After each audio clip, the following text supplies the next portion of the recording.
కష్టకాలంలో పార్టీకి అండగా ఉన్న వారికి ఎప్పుడూ గుర్తింపు ఉంటుందన్నారు టీడీపీ రాజ్యసభ అభ్యర్థి చింతకాయల విజయ్.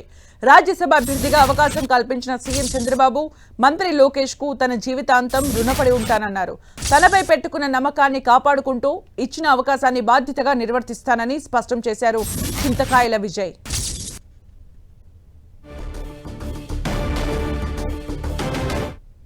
ఈరోజు తెలుగుదేశం పార్టీ నమ్ముకొని ఉంటే, తెలుగుదేశం పార్టీ కోసం జెండా స్కంధాల మీద పెట్టుకొని పనిచేస్తే ఈ రోజు ఈ ఫలితం దక్కుతుంది అనేది ప్రతి కార్యకర్తకి చెప్పడానికి నేను గర్వపడుతున్నాను.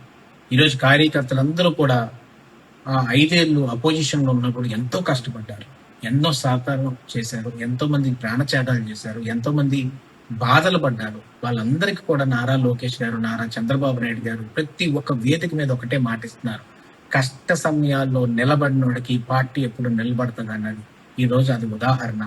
నేను ఆజన్మాంతం తెలుగుదేశం పార్టీకి, నారా చంద్రబాబు నాయుడు గారికి, నారా లోకేష్ గారికి, అలాగే మా పార్టీ ప్రెసిడెంట్ పల్లా శ్రీనివాస్ గారికి అందరికీ కూడా హృదయపూర్వక కృతజ్ఞతలు, నమస్కారాలు తెలుపుకుంటున్నాను.